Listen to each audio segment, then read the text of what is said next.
सारे बहन भाइयों ने हाथ जोड़ के न राम राम। तो शिव पुराण पढ़ने से पहला बेबे आप थोड़ी सी चर्चा करूँगी, फिर शिव पुराण पढ़ के बीच बीच में भी चर्चा करती रहूँगी। और ध्यान ला के न और सुनिया करो सारी बात। बाबा पे जाया करो बेबे, डेली सच्चा मनता जाया करो। आज इतनी दिक्कत हो रही है घर गृहस्थी में, सबका हो रही है, तो तम ध्यान ला के सुनियो। आज इतनी बढ़िया बात बताऊंगी, कल बताना चाहे ही कल बस थोड़ी सी भाई प्रॉब्लम ही कुछ इस करके नहीं बताना पाई। आतम नवा बात बताऊंगी भाई। 7 बेल पत्तर, 7 अक्षत के दाने, चावल के दाने और 7 दुर्बा भाई किस चीज़ किस दिन चढ़ाता है। और जिसका भी पेट तक जुड़ी समस्या है भाई उसमें कितना फ़ायदा लगेगा। और कौन सी माता का नाम लेके न और वह चढ़ाने है, कड़ा चढ़ाने है, किस जगह पर चढ़ाने है, किस दिन चढ़ाने है, तो तुमने सारी बात बताऊंगी। और ध्यान ला के न वीडियो गला आखिरी लग जुड़े रहियो। आज मैं ज़रूर बताऊंगी। पहला थोड़ी शिव पुराण का वर्णन कर लिया, पढ़ लिया, और फिर तुमने सारी बात इतनी बढ़िया बात बताऊंगी। जिसका भी पेट में रसोड़ी है, कोई गांठ है, बच्चादानी में कोई दिक्कत है, किसी का कुछ भी दिक्कत हो, तो आज उन बातों का सारिया का वर्णन करूँगी, सारी बात बताऊँगी। पहला थोड़ी सी शिव पुराण पढ़ांगे, शिव पुराण पढ़ के न फिर बतावांगे एक पार्थिव लिंग के बारे में। भाई पार्थिव लिंग क्यों बनाना चाहिए, किस मिट्टी का बनाना चाहिए, किस दिन किस चीज़ खातर बनाना चाहिए, इसका भी वर्णन करांगे। आप अपने ध्यान ला के और सुनती रहा करो। पहला ले शिव पुराण पढ़ा थोड़ी। सूत जी बोले, अब मैं वैदिक रीति के पार्थिव पूजन की विधि बताता हूँ। पहले विधि पूर्वक स्नान करे, फिर विधि पूर्वक संध्या करके ब्रह्मा यज्ञ करे, फिर दर्पण करे, सभी नित्य कर्म करके भस्म और रुद्राक्ष धारण करना चाहिए। फिर वेदोक्त विधि से पार्थिव लिंग की पूजा करनी चाहिए। पार्थिव पूजन किसी नदी पर, पर्वत पर, जंगल में, शिवालय में या पवित्र स्थान में करे। शुद्ध स्थान की मिट्टी को जल से शुद्ध करके पिंड बनाकर वेदोक्त विधि से लिंग का निर्माण करें। ओम नमः शिवाय पंचाक्षर मंत्र से पूजा की सामग्री का शोधन करना चाहिए। बुरसी मंत्र से क्षेत्र को पवित्र करे। आयुष्मान से जल को शुद्ध करके नमस्तित मंत्र से स्फटिक बंद करे। नमः समवाय मंत्र से अक्षेत्र शुद्ध करके नमः पूर्वक पंचामृत पोषण करे। नमोलिक मंत्र से लिंग की प्रतिष्ठा करे। एतु रुद्राय से आसन प्रदान करे। नमो मान्त्य से आह्वान करे। इसके बाद भक्ति पूर्वक वैदिक सुख से षोडोपचार पूजन करे। अनेक छंदों से महादेव जी का सत्वन करे। इसके बाद साष्टांग दंडवत करे। विद्वान व्यक्ति यथोचित विधि से प्रदक्षिणता करे, फिर प्रणाम करके नम्रता पूर्वक विसर्जन करे। ऐसा करने वाला शिव भगत व्यक्ति अपनी संपूर्ण कामनाओं की सिद्धि प्राप्त कर लेता है। सूत जी बोले, हे महर्षि, पार्थिव लिंगों की संख्या कामना के अनुसार बताई गई। जो विद्यार्थी है वे 1000 पार्थिव लिंगों का पूजन करे। धन प्राप्त करने के इच्छुक व्यक्ति 500 पार्थिव लिंगों का निर्माण कर उनका पूजन करे। पुत्र प्राप्ति के लिए 1500 पार्थिव लिंगों का पूजन करे। वस्त्रों को प्राप्त करने वाला इच्छुक 500 पार्थिव लिंगों का पूजन करे। मोक्ष चाहने वाला व्यक्ति 1 करोड़ भूमि का इच्छुक व्यक्ति 1000 दया प्राप्त करनी। इसमें क्या बताया है भाई, जिसने धन चाहिए है तो पार्थिव 500 पार्थिव लिंगों का भाई वर्णन कराया गया है। 500 पार्थिव शिवलिंग बनाओ, विसर्जन करो उसका। और जिसने भी भाई वस्त्र चाहिए, जिसने पुत्र चाहिए, उसने 1500 पार्थिव शिवलिंग का पूजन करना चाहिए। जिसने पुत्र की प्राप्ति खातर करना है नहीं तो उसने 1500 पार्थिव शिवलिंग बनाना चाहिए। पार्थिव शिवलिंग किस चीज़ ने बोला है, जो मिट्टी लेके न मिट्टी हुआ है, बालू रेत, सफ़ेद मिट्टी, दौड़ी मिट्टी, काली मिट्टी, लाल मिट्टी, तो इन मिट्टियाँ का पार्थिव शिवलिंग जरूर बनाना चाहिए रोज। 3000 दया प्राप्त करने का इच्छुक व्यक्ति 3000 अर्थों की कामना करने वाला व्यक्ति को 2000 पार्थिव लिंगों का पूजन करना चाहिए। पार्थिव लिंगों की पूजा करोड़ों योगों का फल देने वाला है। जिस व्यक्ति का समय शिवलिंग की पूजा किए बिना व्यतीत होता है वह दुरात्मा माना जाता है। शिवलिंग का पूजन करने से संपूर्ण सवाथर जंगल पूजित हो जाते हैं जंगम पूजित हो जाते हैं। इस संसार रूपी सागर से तरने का इससे सुंदर कोई दूसरा उपाय नहीं है। भस्म के अभाव में मिट्टी का त्रिपुंड धारण करके पूजन करना चाहिए। रुद्राक्ष की माला तथा बेलपत्र के बिना पूजन न करे। शिव जी के अन्य भगत दृढ़ निश्चित और सत्यवती शिव नवेद भक्षण अवश्य करना है। शिव जी के नवेद को पाकर तो पाप दूर भाग जाते हैं। शिव नवेद को भक्षण करने पर अनेकों पुण्य प्राप्त होते हैं। उसे अरबों खरबों यज्ञ से भी अधिक शिव सायुक्त्य की प्राप्ति होती है। जिसके घर में शिव नवेद का प्रचार होता रहता है उसका सारा घर ही पवित्र हो जाता है। इसलिए शिव नवेद को देखकर खुशी खुशी उससे भक्षण करे। शिव नवेद को ग्रहण करने से ब्रह्मा हत्यारा भी मुक्ति पा जाता है। वर्ण लिंग, लोह लिंग, सिद्धि लिंग और समय भूमि लिंग तथा समस्त प्रतिमाओं में चांडाल का अधिकार नहीं है। लिंग के ऊपर का द्रव्य अग्राह्य होता है, परंतु जो लिंग सप्रस से अलग है वे ग्राह्य है। अब बेलपत्र का मात्स्य सुनिए। हे मुनियों, यह बेलप्य महादेव का ही स्वरूप है। संसार के समस्त पवित्र तीर्थ विलव में ही निवास करते हैं। विलव के मूल में लिंग रूप अव्यय शिव का वास होता है। जो व्यक्ति विलव के मूल में जल चढ़ाता है तो उसे सब तीर्थों के स्नान का फल प्राप्त हो जाता है। जो व्यक्ति विलव के मूल की गंध पुष्प आदि से पूजन करता है वह शिवलोक को प्राप्त करता है। शिवलिंग पर दीपक जलाने वाला व्यक्ति सभी पापों से छूटकर ज्ञानवान बन जाता है। व्हील इसमें क्या बताया, गणखरी की बेबे के क्या है भाई, शिवलिंग पर को जोत नहीं लानी चाहिए, जल जल चढ़ान दे है। कई बेबियां कह दे फोन भी आ जाए तो मेरा इसमें क्या कहा है भी जो शिवलिंग पे जोत लगाने वाला व्यक्ति ज्ञानवान बन जाए है। भी जोड़ शिव जी का दौरा जाके जोत लान तो उस वर्ग का ज्ञानी कोई भी नहीं होता। जोत जरूर लानी चाहिए, दोनों टाइम लानी चाहिए। दीपक का चलाना तो जरूर करना चाहिए। कुबेर का भंडार मिला है जिसने दीपक का, उसने क्या करिया, एक कोई ओड़ा कातर पड़ी ही उसकी जोत बना के न जलाई ही तो भगवान शंकर ने वो कुबेर का भंडार कुबेर बना दिया। तो जोत तो जरूर जगानी चाहिए शिवलिंग का मंदिर में। गणखरी बेबे कह दे अभी जोत कौन लाते भी, कई गामा में शिवलिंग का मंदिर में, शिव जी का मंदिर में क्यों कौन लाते, जोत तो जरूर लाग है। वील के मूल में दूध में पका भोजन शिव भगत को देने वाला व्यक्ति कभी दरिद्री नहीं बनता। ऋषि गण सूत जी से बोले अब आप हमें भस्म रुद्राक्ष और शिव नाम की महिमा बताइए। सूत जी बोले भस्म रुद्राक्ष और शिव नाम में त्रिवेणी के समान महापुण्य है। शिव नाम गंगा जी, भस्म नाम यमुना जी और रुद्राक्ष नाम सरस्वती का प्रतीक है। अंत ये तीनों रूप धारण करने चाहिए। यह मात्स्य वेद शास्त्रों में भी गूढ़ है। शिव नाम दावनकी है, महापाप पर्वत है। शिव नाम की दावगनी से ये महापातक नामक पर्वत नष्ट हो जाते हैं। ब्रह्म हत्यारी दी महान पाप से राशियां नष्ट हो जाती है। मनुष्य संसार रूपी सागर से तर जाते हैं। जिस व्यक्ति के अंगों पर भस्म लगी होती है और वह आदर पूर्वक शिव के नाम का जाप करता है वह इस संसार से मुक्त पा लेता है। पूर्व काल में इंद्र धूमन नाम राजा तथा एक ब्राह्मण दंपति थे जो महापापी थे। इन दोनों का शिव नाम की महिमा द्वारा सदगति प्राप्त हुई थी। तो तुमने क्या बताओ भाई, 7 बेलपत्र, 7 दुर्बा और 7 ले लियो अक्षत के दाने भी, चावल के दाने साबुत होने चाहिए चावल के दाने।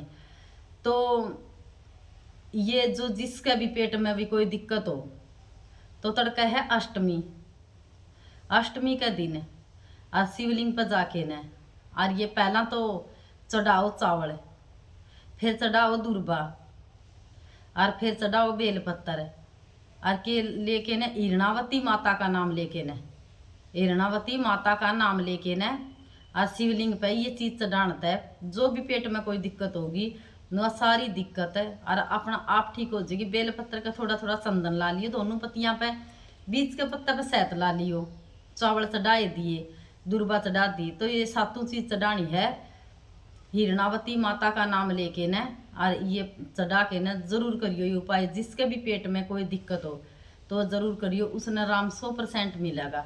उपाय भी करियो, डॉक्टर की दवाई भी लियो। एक किस्म के न्यू नहीं क्या करिए, डॉक्टर भी भगवान का रूप है। डॉक्टर ने भी नहीं ना सोचो भाई ये न्यू है, डॉक्टर भगवान का रूप है दूसरा। तो ये उपाय गला गला जरूर करियो। तो लागा थोड़ी सी उपराण पढ़ के फिर हम थोड़ी बात बता। सूत जी ने बताया भस्म 2 प्रकार की होती है, महाभस्म सवलक भस्म। महाभस्म ये 3 प्रकार की होती है, श्रोत्य, स्मृति, लौकिक। श्रोत्य भस्म और स्मृति भस्म ब्राह्मणों के लिए है तथा लौकिक भस्म अन्य वर्णों के लिए है। ब्राह्मण भस्म को मंत्र के साथ धारण करे। अन्य वर्ण के व्यक्ति बिना मंत्र के धारण कर सकते हैं। उपलों की सीधी की गई राख है यज्ञ कुंड की राख भस्म कहलाती है। यह त्रिपुंड लगाने के योग्य है। भस्म लगाकर त्रिपुंड धारण करके जप करना चाहिए। भस्म और त्रिपुंड लगाकर जो व्यक्ति यज्ञ आदि कार्य तथा जप तप पूजन आदि करते हैं वह काल को भी अपने वश में कर लेते हैं। जो ब्राह्मण त्रिपुंड धारण नहीं करता उसकी समस्त पूजा आदि व्यर्थ हो जाती है। वानप्रचित्ति अधिकसी एवं कन्याएं मध्याह्न में भस्म को जल में मिलाकर या सूखी भस्म को प्रतिदिन धारण करे। ऐसा करने से शिव जी की भक्ति तथा जीवन मुक्ति प्राप्त होती है। अनामिका बीच की उंगली तथा छोटी उंगली के 3 रेखा वाला बुकुट के मध्य समाप्ति तक जितना विस्तार है उतना त्रिपुंड धारण करना चाहिए। शरीर के शेष भागों में धरा पृथ्वी आयु और सोम आदि का नाम लेकर त्रिपुंड धारण करे। ब्रह्मा विष्णु और रुद्र की उत्पत्ति करने वाले भगवान शंकर का ध्यान करके ओम नमः शिवाय मंत्र बोलकर त्रिपुंड को धारण करे। सूत जी ने पूछा, सोनकादि जी भगवान शंकर को रुद्राक्ष अति प्रिय है। इसे धारण करने तथा इसे जपने पर पाप दूर हो जाते हैं। समय शिव जी ने पार्वती जी को इसकी महिमा के विषय में बताया था, उसे ही मैं आप लोगों को बताता हूँ। एक दिन शिव जी ने पार्वती जी से कहा, पूर्व काल में मैंने मन को एक रात करके दिव्य शस्त्रों वर्षों तक तपस्या की थी। मेरे मन में कुछ भय था सा समा गया था। तभी मैंने नेत्रों को खोल दिया। इससे नेत्रों में आंसू गिरने लगे। उन आंसुओं की बूंदों से गौड़ प्रदेश से लेकर मथुरा काशी अयोध्या मद्राचल तथा सहस्त्र पर्वत आदि प्रदेशों में रुद्राक्ष वृक्ष पैदा हो गए। तभी से इसकी महिमा बढ़ गई। वेदों ने भी इसकी महिमा का वर्णन किया। सभी वर्णों के व्यक्ति इसकी माला को धारण कर सकते हैं। सफेद लाल काले पीले आदि रंग के रुद्राक्ष क्रम से धारण करे। जप करने में रुद्राक्ष की माला विशेष फलदायक है। गोल चिकना मजबूत कांटेदार मोटा रुद्राक्ष मनोरथन साधन और मुक्ति प्रदान करने वाला है। रुद्राक्ष शिव जी को अत्यधिक प्रिय है। सभी वर्ण वाले सभी आश्रम वाले स्त्री तथा शूद्र भी इस कल्याणकारी माला को पहन सकते हैं। त्रिपुंड धारण कर रुद्राक्ष को धारण कर ओम नमः शिवाय का जप करने से व्यक्ति यमलोक नहीं जाता तथा उसकी अकाल मृत्यु भी नहीं होती। यह सदैव निरोग रखता है।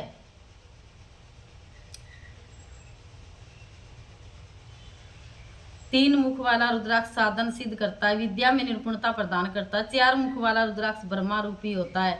इसके पूजन से नर हत्या भी नष्ट हो जाती है। कालादिक नामक 5 मुख वाला रुद्राक्ष रुद्र रूप से यह रुद्राक्ष सभी कामनाओं पूर्ण करने वाला और मोक्ष प्रदान करने वाला है। रुद्राक्ष 14 मुख तक होते हैं। जो व्यक्ति देवताओं के प्रतीक और उन अनेक कामनाओं को सिद्ध करने वाला तथा मोक्ष प्रदान करने वाला होते हैं।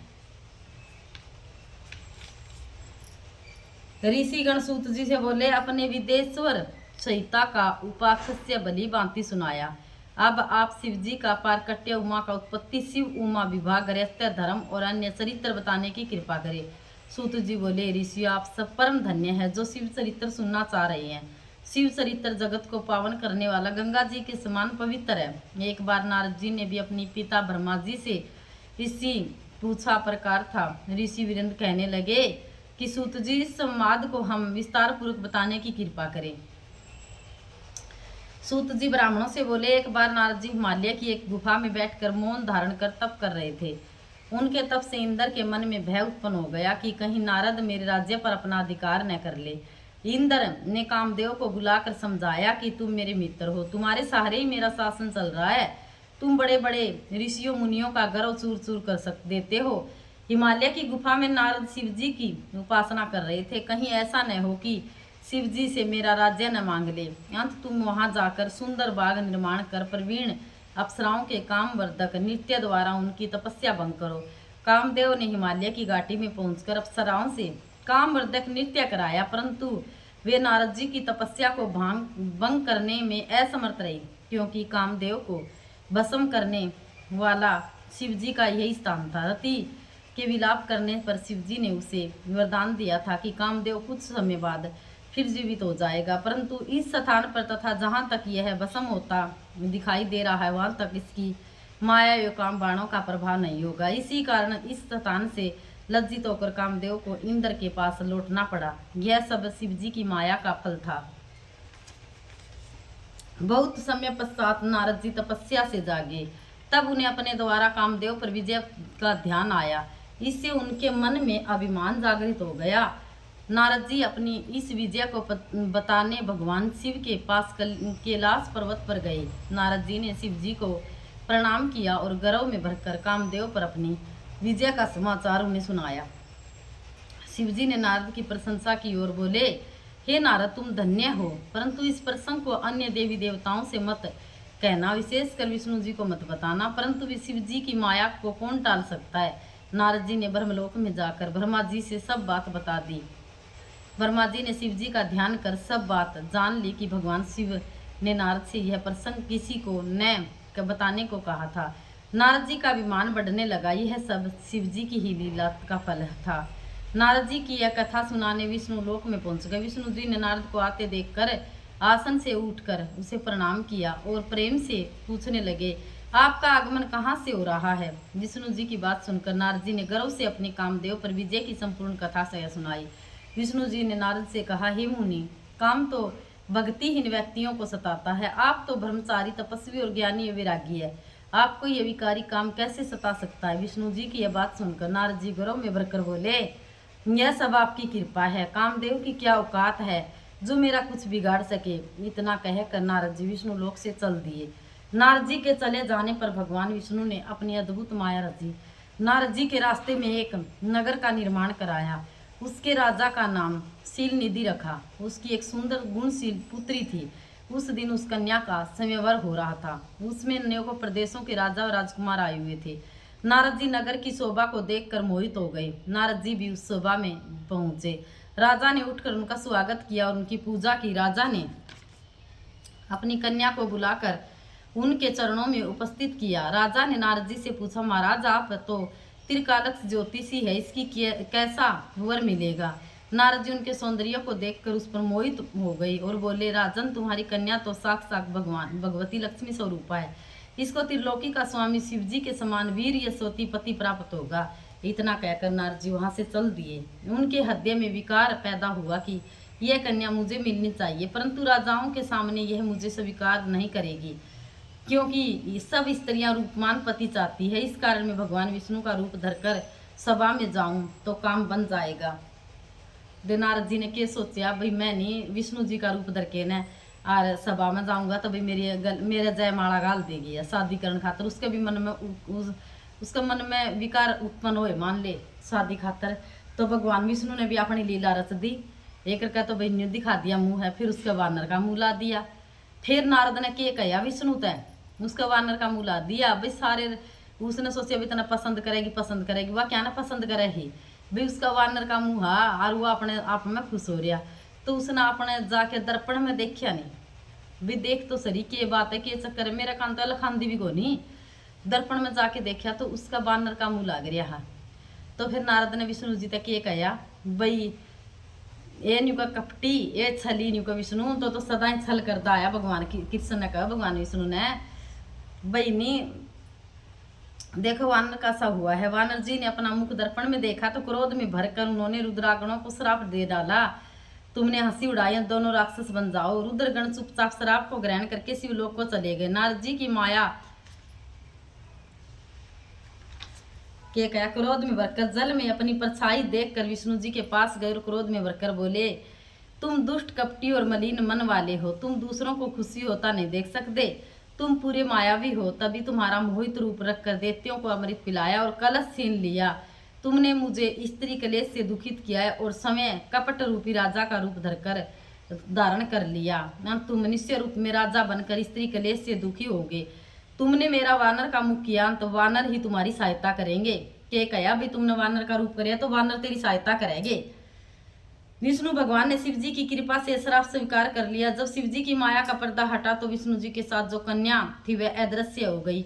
नारद विष्णु जी अपने असली रूप में परिणत हो गए। अब नारद जी को ज्ञान हुआ तो वे पश्चाताप करने लगे और भगवान विष्णु के चरणों में गिरकर अक्षमा मांगने लगे। भगवान विष्णु ने नारद जी को उठाकर प्रेम पूर्वक हृदय से लगा लिया और बोले, हे नारद, तुम चिंता न करो, तुम्हें अभिमान ने घेर रख लिया था। तुमने शिव जी की आज्ञा का पालन नहीं किया था, यह उसी का फल है। यह सब शिव जी की इच्छा का फल है। अब तुम शिव जी के 100 नामों का प्रेम सहित जाप करो, इससे तुम्हारी सभी पाप समाप्त हो जाएंगे। के कह भी न्यू कह अभिमान तो किसी चीज का भी ना करो। अभिमान के है जो सुंदरता है, शरीर सुंदर है तो उसका भी अभिमान ना करो। जब तारे पास धन है तो इसका भी अभिमान ना करो। तारे कने औलाद संस्कारी अच्छी है, भाग्यवान है तो उसका भी अभिमान ना करो। अभिमान करो तो सिर्फ भगवान का करो, भोला बाबा का करो। मैं तो बार बार कहूँ हूँ भाई बाबा का अभिमान करो। भाई है मैं बाबा के ऊपर जाऊँ, जल चढ़ाने जाऊंगी, आज जाऊंगी मंदिर में जरूर जाऊंगी, है मेरा भोला बाबा है, जो कुछ है मेरा। तो बाबा का नाम का अभिमान करो, करो तो भगवान के नामा का अभिमान करो और किसी चीज का अभिमान ना करो। कोई अभिमान करने की जरूरत नहीं है। ये भाई झूठा है संसार, रेल का सपना है यह बात अभी झूठा संसार है, कुछ को नहीं आ जा लाग रही है। और बेबे किसी चीज का अभिमान ना करो, सब गले हंसमुख होके रहो, सब गले प्रेमता रहो। कुछ नहीं लेके जाना इस दुनिया तय, किसी गले भी बैर लाने की कोई जरूरत नहीं है। अपने प्रेम तय और सुतरी डाल भाई रल मिल के रहो, किसी गले कोई लड़ाई झगड़िया तो कोई फायदा नहीं है। तो सारी बेबिया ने हाथ जोड़ के ने राम राम श्री शिवाय नमस्तुभ्यम। हर हर महादेव, हर हर महादेव, हर हर महादेव।